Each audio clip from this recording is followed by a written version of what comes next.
오늘 설교의 제목이 본문과 조금 연결이 안 된다고 느껴질 수도 있겠습니다. 최근에 제가 보게 된 드라마에 나왔던 대사인데요. 5월 가정의 달을 맞이해서 힘 있는 엄마는 어떤 사람인지 함께 오늘 본문을 통해서 살펴보면 좋겠습니다. 잠언은 가르쳐서 훈계하는 말, 이런 뜻을 가지고 있습니다. 그리고 원어로 마샬이라고 하는데, 마샬은 격언 이런 뜻을 넘어서서 다스리다, 통치하다, 지배하다, 이런 뜻을 가지고 있습니다. 그래서 잠언은 인생을 살면서 도움이 되는 말들, 또 좋은 말들, 명언, 모음집 정도를 떠나서 인생을 어떻게 다스릴 것인가, 내 마음을 어떻게 다스려갈 것인가, 내 인생을 하나님의 뜻 안에서 어떻게 살아갈 것인가를 말하는 책입니다. 잠언의 저자는 솔로몬입니다. 우리는 솔로몬을 지혜의 왕이라고 부릅니다. 이 솔로몬은 잠언 안에서 계속 지혜를 얻어라, 지혜를 찾으라 라는 말을 반복해서 합니다. 이 지혜는 잠언의 핵심 주제가 됩니다. 지혜라고 할 때 여러분은 어떤 것이 먼저 떠오르시나요? 머리가 좋은 사람? 솔로몬. 네, 아주 전도사님 훌륭하십니다. 네, 머리가 좋은 사람, 기발한 아이디어를 내는 사람, 혹은 어려움을 이렇게 즉흥적으로 이겨낼 수 있는 역량이 있는 사람, 이런 사람들이 떠오를 수 있을 것 같습니다. 그런데 성경에서 말하는 지혜는 그보다 조금 더 깊은 의미를 담고 있습니다. 지혜는 히브리어로 호크마라고 합니다. 이 호크마는 정보를 많이 얻는 것이 아니라 어떤 원리를 알아가는 것입니다. 현상이 있으면 그 현상 뒤에 있는 원리를 알아가는 겁니다. 눈에 보이는 것만 우리가 찾고 분석해가는 것이 아니라 무엇으로 인해서 어떤 현상이 나오고 있는지, 그게 어떻게 움직이는지를 보는 눈입니다. 그래서 지혜를 통찰력이다라고 한다면 지혜랑 같이 나오게 되는 명철에 대해서는 분별력, 이렇게 봅니다. 그러니까 어떤 현상에 대해서 왜 그런 일들이 벌어지고 있는지 그 원리를 아는 것, 그것이 이제 지혜라면 분별력에 해당하는 이 명철은 그 지혜, 그러니까 하나님의 어떤 마음으로 그 원리를 알아갈 때 어떤 것이 옳고 그른지에 대해서 분별할 수 있는 능력, 그것을 명철이라고 이렇게 잠언에서는 말하고 있습니다.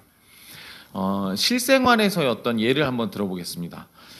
카페 올리브 매출을 보면은 이렇게 들쭉날쭉 할 겁니다. 어느 날은 많이 나오고 어느 날은 적게 나오고, 자세히 보면은 계속 적게 나올 수도 있는데요.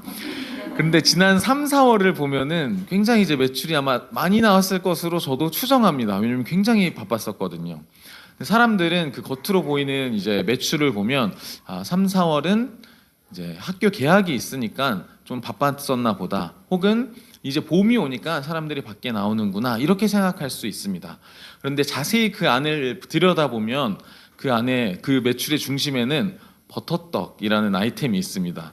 이 버터떡이라는 유행하는 이 아이템이 굉장히 많이 판매가 되면서 그 버터떡을 주문하기 위해서 덩달아 파스타와 브런치 메뉴를 배달로 주문하기도 하고, 그 버터떡을 찾기 위해 카페로도 실제로 연예인을 포함한 많은 손님들이 찾아왔습니다.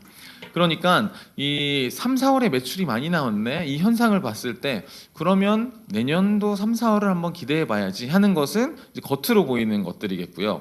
그 안을 들여다보면 버터떡이라는 어떤 인기 메뉴가 있었으니까 이제 여름이 다가오니까 우리는 빙수를 한번 준비해보자, 어떤 유행을 할 만한 아이템을 생각해보자, 그리고 버터떡이라는 아이템을 통해서 찾아오게 된 손님들이 많으니까 그 손님들이 꾸준히 올 수 있게, 그 손님들에게 어떤 좋은 서비스나 음식을 대접해 갈 수 있도록 좀 관리해보자, 이런 이제 어떤 원리들을 찾아내 가는 게 지혜다, 이렇게 볼 수 있겠죠.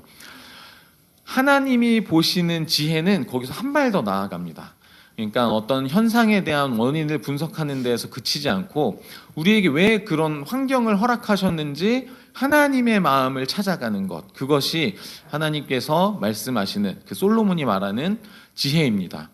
우리가 카페가 굉장히 바빴는데 그 바쁜 중에서 이 스텝들의 어떤 관계들이 이렇게 다 보입니다. 바쁘니까 조금 예민해질 수도 있고 바쁘니까 지칠 수도 있는데 그런 스텝들의 마음들을 헤아려 가고 우리가 일해서 매출을 많이 올리는 것이 사실은 이 카페의 목적이 아니라 사람들이 많이 찾아오고 이 카페 공간이 하나님의 말씀에 대해서 더 나눌 수 있는 어떤 지역의 접점이 되는 것이 우리가 원래 세웠었던 이런 카페의 설립 목적이다라고 한다면 그것 안에서 의미를 찾아가는 거죠.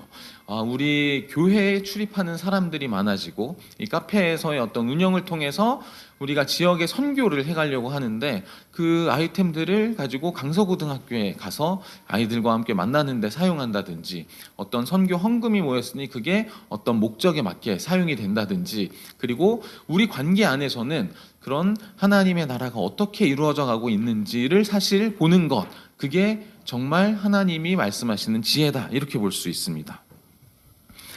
오늘 읽은 본문 1절은 이렇게 시작합니다. 아들들아 들으라. 들으라가 이제 먼저 나오는데 영어로는 listen, 히브리어로는 쉐마 이렇게 얘기합니다. 이 표현이 잠언에 많이 등장합니다. 지혜는 듣는 데서부터 시작합니다. 이스라엘은 원래 듣는 민족입니다. 하나님의 말씀에 대해서 먼저 듣고 순종하는 민족입니다. 예수님께서도 비유를 통해 말씀하시면서 들을 귀 있는 자는 들을지어다 이렇게 말씀하십니다. 이 믿음도 들음에서 나옵니다. 그래서 듣는 마음이 굉장히 중요한데 누가 들어야 하느냐? 솔로몬은 아들들아 이렇게 표현합니다. 이 듣는 대상이 아들들이라는 거죠. 오늘 오신 분들 중에 한 절반 정도는 여기에 해당하시는 것 같습니다. 그런데 나는 딸이다. 나는 우리 부모의 딸, 여자니까 나는 대상이 아니겠구나 생각하지 마시고 이 말씀은 우리 모두에게 주시는 향한 말씀입니다. 이렇게 받아가시면 좋겠습니다. 지난주에 어린이날이 있었습니다. 우리 시윤이가 아주 즐겁게 하루를 보낸 것 같은데요. 어린이날에는 이제 부모들이 아이를 키우는 부모님들이 어린이날이 되면은 선물도 사주고 아이를 데리고 밖에 가서 놀아주기도 하고 그렇게 시간을 사용하면서 하루를 보냅니다. 그런데 또 며칠 있으면은 어버이날이죠. 그 아이를 챙겼던 부모가 그들의 부모님을 찾아가서 이제 뭐 선물을 해야 될지 용돈을 드려야 될지 식사를 어떻게 해야 될지 이렇게 고민을 합니다. 그래서 어른이 나를 좀 만들어야 되는 거 아니냐. 누군가를 챙겨야만 하는 그런 어른들은 어떻게 하느냐. 우리는 누가 챙겨주냐라는 이 이중고 속에 있는 이 부모들의 마음 혹은 누군가를 이제 챙겨야 하는 그런 어른의 마음을 대변해서 어른이 날 이거는 이런 것들이 있어야 된다. 이런 말들이 생깁니다. 가만히 생각해 보면은 우리는 늘 어떤 자식, 어린이에 해당하는 이런 부류와 그리고 부모, 어른 이 부류 어딘가쯤에 있습니다. 그러니까 누군가에게는 누군가를 책임지고 또 양육해야 하는 입장에 있고 어느 존재 앞에 가서는 내가 들어야 하고 또 양육받아야 하는 그러한 입장에 있습니다. 우리 모두가 자세히 살펴보면은 그 어느 중간쯤에 있습니다. 성경은 이 관계에 대해서 굉장히 중요하게 봅니다. 왜냐하면 이 생명이라는 것은 혼자 자라지 않기 때문입니다. 누군가의 영향을 받고 누군가의 말을 듣고 누군가의 사랑 안에서 먼저 길리움을 받게 됩니다. 그래서 솔로몬도 이렇게 말합니다. 솔로몬은 자신에 대해서 나는 왕의 아들이다, 나는 왕자였다 이렇게 말하지 않고 나도 아버지에게 아들이었다. 그리고 어머니가 보기에 유약한 외아들이었다. 이렇게 표현합니다. 솔로몬 자신도 한때는 부모의 가르침, 양육을 받아야 했던 사람이었다는 거죠. 그 솔로몬의 아버지는 바로 다윗입니다. 결국 솔로몬이 자신이 얻게 됐던 이 지혜가 어디로부터 왔냐면 아버지 다윗으로부터 왔다. 이렇게 말하고 있습니다. 다윗이라는 그 아버지의 영향 안에서 솔로몬이 자랐습니다. 그리고 솔로몬의 어머니는 밧세바입니다. 내 어머니가 보기에 유약한 외아들이었다. 그러니까 밧세바가 보기에 솔로몬이 어릴 때는 유약한 아들이었다. 이 유약하다라는 표현은 이렇게 단어로 보면 부드럽고 약하다라는 뜻을 가지고 있는데 이 구약 성경을 헬라어, 그리스어로 번역한 이 70인역이라는 성경이 있는데요. 그 성경 안에서는 이 표현을 유순하게 순종하는 이렇게 좀 뜻으로 번역을 했습니다. 그러니까 솔로몬은 자기 자신이 먼저는 들을 줄 아는 아들이었고 순종하는 아들이었다라는 거죠. 이스라엘은 듣는 백성이라고 말씀드린 것처럼 그 지혜는 잘 듣고 순종하는 데에서부터 옵니다. 근데 중요한 것은 이 관계가 솔로몬은 이 밧세바와 다윗과 정말 육신 안에서도 이제 부모 자녀의 관계였는데 이 개념이 이 영적인 신앙 안에서 확장되어야 한다라는 데 있습니다. 이 성경 말씀이 모두에게 진리로 적용이 되어야 된다라고 본다면 어떤 자식들은 우리가 다 부모가 있을 텐데 부모와의 관계가 순탄하지 않을 수 있어요. 그렇게 따뜻한 이제 느낌을 그런 기억을 가지고 있지 않을 수도 있습니다. 상처가 있을 수도 있어요. 그런데 누구에게나 이 관계를 이렇게 딱 적용해야 된다라고 한다면은 이게 받아들여지지 않을 때도 있습니다. 그런데 예수님도 이렇게 말씀을 하세요. 예수님이 말씀을 전하실 때 가족들이 찾아오십니다. 예수님의 어머니와 동생들이 찾아옵니다. 그래서 그 말씀을 듣던 사람 중 하나가 예수님께 당신의 어머니와 형제들, 동생들이 왔습니다. 이렇게 얘기했을 때 예수님께서 뭐라고 말씀하시냐면은 누가 내 어머니며 누가 내 형제들이냐? 하늘에 계신 내 아버지의 뜻대로 하는 자가 바로 내 형제고 어머니이다. 이렇게 말씀하십니다. 예수님은 찾아오신 가족을 부정하는 것, 육신의 가족들을 부정하는 것이 아니라 그 관계에 대해서 확장시켜야 된다. 이렇게 말씀을 하십니다. 진짜 가족은 하나님의 뜻 안에서 함께 그 생명을 나누는 사람들이라는 거죠. 함께 말씀을 듣고 함께 자라나고 함께 하나님의 나라를 이루어가는 사람들, 그것이 진짜 가족이다. 이렇게 예수님께서도 말씀하십니다. 바울도 마찬가지죠. 바울은 디모데를 향해서 사랑하는 아들 이렇게 표현을 합니다. 바울과 디모데는 피가 섞인 관계는 아니지만 복음 안에서 그리스도의 생명을 나눈 관계입니다. 함께 자라나고 양육해가고 배워가면서 하나님의 뜻을 이루어가는 영적인 가족이 된 것이죠. 서두에 말씀드린 그 드라마의 제목이 모두가 자신의 무가치함과 싸우고 있다입니다. 개인의 취향을 밝히자면 제가 참 좋아하는 스타일의 드라마입니다. 남자 주인공과 여자 주인공은 굉장히 평범한 사람들입니다. 여기서 말하는 평범함은 어떤 경제적으로 중산층이다 이런 말들보다는 누구나 가지고 있는 고민들을 안고 사는 사람들이에요. 각자 자기가 속한 집단 안에서는 중심이 아니라 오히려 주변에 있습니다. 그리고 존재감이 크지 않습니다. 어딘가 좀 외롭고 가진 것이나 능력으로 볼 때 남들보다 못한 것 같고 또 인정받지 못한 느낌을 가지고 있는 사람들입니다. 그런데 이 주인공이 이제 자신의 어떤 무가치함, 사람들이 보는 어떤 무가치함과 이렇게 이 주인공 둘만 싸우고 있는 게 아니라 제목처럼 모두가 자신의 무가치함과 싸우고 있다라는 것을 작가가 보여줍니다. 그러니까 상대적으로 이 두 주인공에 비해서 잘났다, 나는 저 사람보다는 낫다라고 생각하는 극중의 인물들도 사실은 다 자기 자신의 무가치함과 싸우고 있다는 거죠. 내가 겉으로는 성공한 척 해야 되고 겉으로는 괜찮아 보이는 척하고 강한 척하고 그것을 들키지 않으려고 하는데 그 속은 사실은 다 비슷하다는 거죠. 그래서 오히려 이 초라해 보이는 두 주인공이 역설적으로 저는 더 빛나게 보였습니다. 왜냐하면 정직하기 때문이에요. 자기의 연약함에 대해서 숨기지 않습니다. 그리고 자기가 무가치함과 이렇게 싸우고 있지만 결코 사람들이 말하는 그 무가치함이 나의 존재의 무가치함을 말하는 것은 아니다. 나는 그것과 상관없이 나는 빛날 수 있는 사람이다. 이렇게 생각을 하고 그렇게 살아가고 있습니다. 극 중에서 남자 주인공과 여자 주인공이 둘이 밥을 먹게 될 뻔한 장면이 나오는데 거기에 갑자기 그 남자 주인공의 형이 합석을 하게 됩니다. 그래서 어색하게 셋이 먹다가 이 남자 주인공의 형이 여자 주인공에게 물어봅니다. 너는 인생의 목적이 뭐야? 성공 그런 거 말고 성공한 인간들 중에서도 삐삐들이 많아. 그런데 그 성공 말고 너 진짜 어떤 인간이 되고 싶어? 이렇게 진짜 딱 직접적으로 물어봅니다. 거기에 대해서 이 여자 주인공이 이렇게 대답합니다. 힘 있는 엄마요. 저는 힘 있는 엄마가 될 거예요.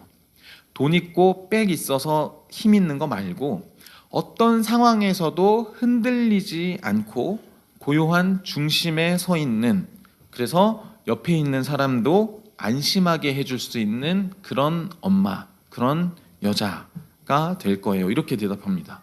저는 이 장면이 참 멋있었습니다. 질문도 굉장히 멋있고 대답도 너무 멋있다, 이렇게 생각이 들었습니다. 인생에서 가장 중요한 질문을 꼽는다면 이게 되어야 합니다. 너는 인생의 목적이 뭐냐? 너는 어떤 사람이 되고 싶으냐? 무엇을 가질 것이냐 보다 중요한 질문은 누가 될 것이냐, 너는 무엇이 될 것이냐입니다. 그리고 그 대답이 참 멋집니다. 힘 있는, 돈 있는 사람 이렇게 대답하지 않고 힘 있는 엄마 이렇게 대답합니다. 여기서 저는 힘이 의미하는 것과 이 엄마가 의미하는 것 두 단어 모두 중요하다라고 생각을 하는데, 먼저 힘, 그 힘이 세상에서 말하는 어떤 재력이나 권력을 의미하는 게 아니다라고 얘기를 했어요. 흔들리지 않는 중심을 갖는 그런 힘이다, 이렇게 말합니다. 자기의 존재 가치가 세상의 어떤 비교나 평가에 흔들리지 않는다는 것이죠. 그런데 그 힘이 어디서 나올까요? 남들이 아무리 뭐라고 해도 다 이렇게 튕겨내면서 나 괜찮아, 나 상처받지 않아, 난 스크래치 받지 않아, 이렇게 되면은 내가 흔들리지 않는 걸까요? 그 힘이 어디서 나오냐 하면 오늘 본문에서 보자면 바로 지혜로부터 나옵니다. 그 삶에 지혜가 있는 사람은 흔들리지 않는 힘이 있습니다. 사람은 원래 창조주이신 하나님의 성품을 표현하면서 그 사람의 존재 가치가 드러나게 되어 있습니다. 나를 통해 얼마나 하나님의 마음과 성품이 드러날 것인가, 그것이 바로 인간 존재의 목적입니다. 창조주의 의도가 내 삶 속에서 나타나는 것, 발현되는 것, 그것이 가장 하나님이 보시기에 인간다운 것이고, 그 상태가 되면은 흔들리지 않는 힘이 생기는 거죠. 세상은 끊임없이 어떤 성과를 내려고 하고, 넌 그래서 무엇을 만들어냈냐, 그것으로 자기의 존재 가치를 증명하게 하는데, 그것이 아니라 무엇으로 너는 살아가고 있느냐, 너의 중심에 하나님의 말씀이 있느냐, 그 하나님의 마음이 있느냐, 사실 하나님께서는 그것을 보신다는 거죠. 그래서 그 힘은 드라마에는 표현되지 않았지만 그 힘은 하나님의 말씀을 듣고 하나님의 마음을 알고 담아내는 것으로부터 생깁니다. 그런데 그래서 필요한 것이 바로 엄마입니다. 엄마는 나를 낳아준 어머니 이상의 존재를 말합니다. 극 중에서도 이 여자 주인공은 엄마의 보살핌을 받지 못해요. 엄마의 사랑은커녕 엄마가 부재한 상황에서 성장하게 됩니다. 하지만 할머니가 이제 자기에게 그런 존재였다, 이렇게 표현을 합니다. 누군가를 안심하게 해줄 수 있는, 그리고 누군가를 삶의 목적 안에서 바르게 자라갈 수 있게 하는 그러한 사람, 그러한 엄마가 누구나에게 필요합니다. 하나님의 마음에 대해서 아는 사람은 성경에서 보통 아버지라고 표현합니다. 그래서 이 잠언에서도 아버지와 아들의 관계, 아들들아 들으라, 이렇게 표현을 하죠. 그러니까 다윗이 가졌던 그런 지혜에 대해서 솔로몬이 갖게 되었는데, 아버지, 즉 아버지가 나를 닮은, 나의 생명을 가진 아들에게 가장 주고 싶은 게, 솔로몬은 지혜와 명철, 이렇게 자기가 생각했다는 거예요. 그리고 하나님이 그것을 주셨다는 거죠. 그 아버지의 지혜를 가졌을 때, 아버지께서 지혜를 주실 때 함께 양육해 갈 사람이 바로 엄마입니다. 엄마도 그 지혜를 가진 사람이어야겠죠. 근데 엄마는 조금 더 세밀하게 그 생명에 대해서 보고 관찰하고, 또 때로는 품고, 또 때로는 훈육해 가면서 길러갈 수 있는 그러한 존재가 바로 엄마입니다. 아버지의 생명이 아들에게 흘러가고, 아들은 언젠가 또 다른 아버지가 되겠죠. 육신의 자녀를 낳아서 내가 내 아들을 낳고 아들이 아들을 낳아서 손자가 생기고 이런 육신 안에서만의 이야기가 아닙니다. 신앙 안에서 영적으로 바울과 디모데의 관계가 그러했듯이 그러한 양육 관계가 있어야 된다는 것이죠. 그래서 오늘 본문은 지혜를 인격화해서 표현합니다. 6절도 그렇고 8절도 그렇습니다. 그가 너를 보호하리라. 그를 사랑하라. 그가 너를 지키리라. 그를 높이라. 그리하면 그가 너를 높이 들리라. 만일 그를 품으면 그가 너를 영화롭게 하리라. 원래 지혜를 지칭하면은 이제 그것이 보호할 것이다 뭐 이런 식으로 나와야겠죠. 근데 표현이 그가 그 인격으로 나옵니다. 그 본문 속에서는 이 인격화해서 표현했던 것이 지식과 지혜에 대한 어떤 구분이다 이렇게 좀 보시면 좋을 것 같습니다. 우리가 지식을 얻어갈 때는 혼자서 공부하면서 그리고 책을 보면서 또 뭐 인터넷을 통해서 그렇게 얻어갈 수 있습니다.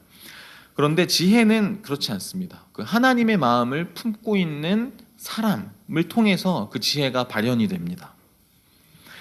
그래서 신약은 예수님을 하나님의 지혜다 이렇게 말합니다. 고린도전서에서 바울이 그리스도는 하나님의 능력이요 하나님의 지혜이다 이렇게 표현합니다. 왜냐하면 하나님의 지혜는 어떤 신학적인 이론이 나오는 것이 아니라 한 인격 안에서 나타나기 때문입니다.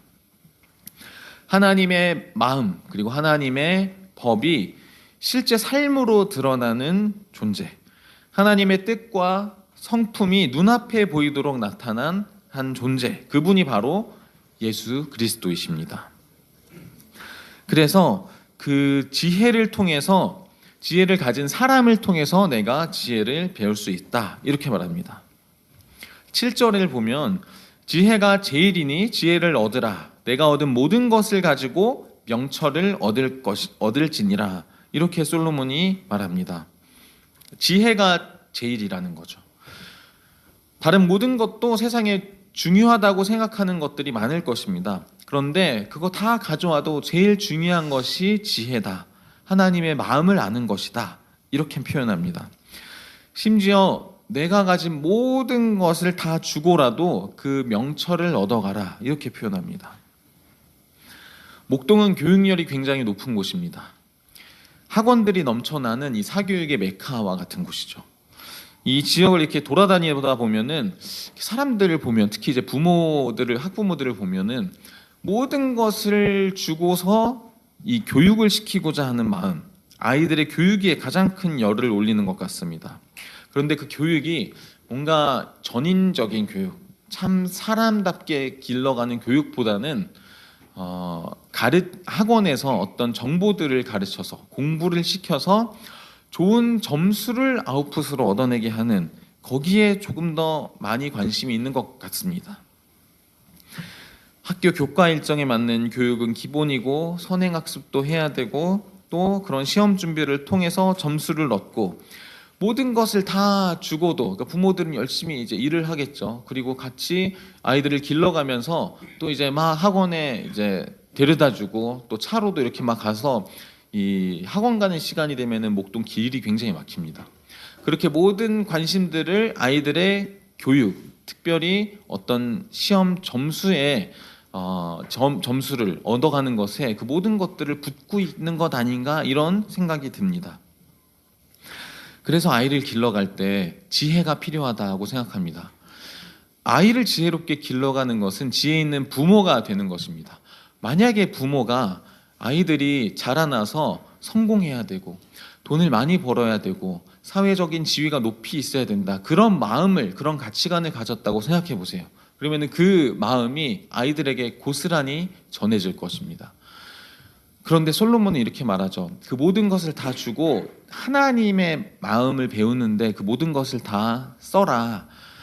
이렇게 말하는 것은 부모가 지혜가 있다면, 부모가 그 하나님의 마음에 대해서 아는 사람, 그리고 배워가는 사람이라면 자식도 그렇게 따라오게 됩니다. 자식을 그렇게 길러갈 수 있게 됩니다. 그래서 세상은 계속 더 가져야 한다, 더 성공해야겠다라고 말하지만 모든 것을 주고 얻어야 되는 정말 한 가지가 결국 지혜다, 하나님의 말씀이다, 이것을 내 마음에 두는 것이 가장 중요하다라고 말한 그 솔로몬의 양육에 대한 가치관, 아들들에게 말씀하시는 거죠. 그 가치관을 가진 그러한 부모가 된다면 자녀들이 자연스럽게 그렇게 살아가게 될 것입니다. 예수님께서도 천국은 밭에 감추인 보화와 같다. 그래서 그 보화를 발견한 사람은 기뻐서 자기 소유를 다 팔아서 그것을 산다는 거죠. 그것 하나만 있으면 된다는 거예요. 천국 하나만 있으면 내 모든 소유를 다 팔아도 그것 하나만 있으면 된다. 이게 그 천국 비유의 핵심입니다. 솔로몬도 마찬가지예요. 세상에서 얻게 되는 그 모든 것들, 나는 지금은 중요하게 보일지 모르지만 솔로몬이 내가 살아와 보니까 내가 그 모든 권력, 부귀영화 다 누려봤는데 살아보니까 다 헛되더라. 지혜, 하나님의 마음을 아는 것, 그 말씀을 내 안에 두는 것, 그게 가장 중요하더라. 이게 사실은 솔로몬의 고백인 거죠. 그 하나님의 마음이 내 안에 있다면, 그 하나님의 법이 내 안에 있다면 그것으로 다른 모든 것들을 다스려 갈 수 있기 때문입니다.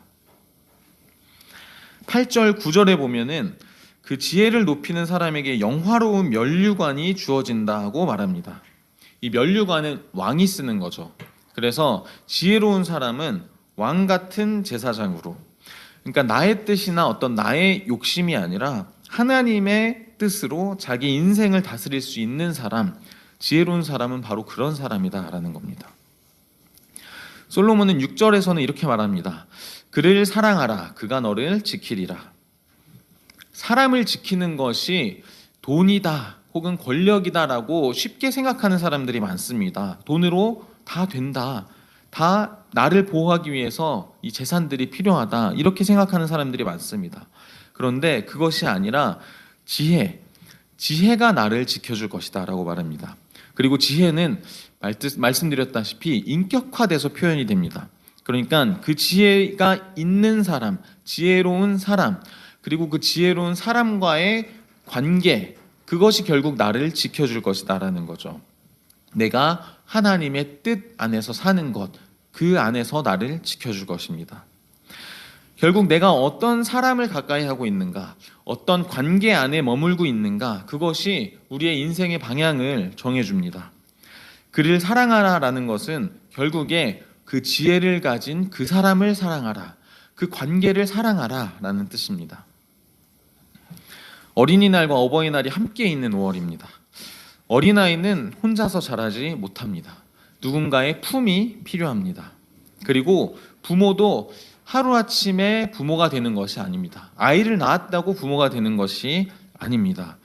그 지혜로운 사람의 품 안에서 자란 사람, 그 아들이 결국에 아버지가 됩니다.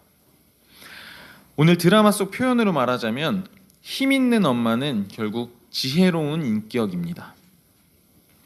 흔들리지 않는 중심을 가진 사람, 하나님의 뜻을 알고 그 뜻으로 자기 인생을 다스려가는 사람, 그래서 나뿐만 아니라 내 주변에 있는 사람까지도 안심하게 해줄 수 있는 그런 사람, 저와 여러분이 그런 사람이 되시기를 바랍니다. 그리고 내가 그런 사람이 되고 싶다면 먼저 그런 지혜로운 사람 곁에 있어야 됩니다. 그 곁에서 듣고 배워야 합니다.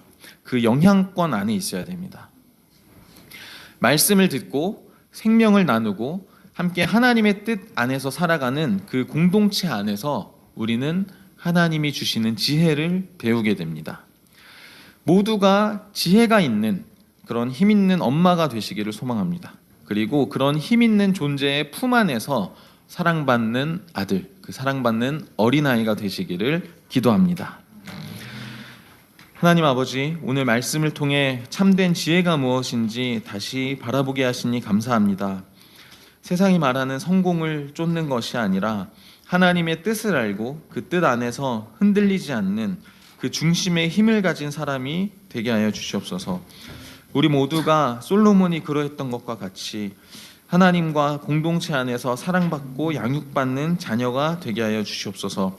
지혜로운 사람 곁에서 하나님의 뜻을 배우게 하시고 우리의 삶을 통해서 하나님의 마음과 성품이 드러나게 하시옵소서. 예수 그리스도의 이름으로 기도드립니다. 아멘.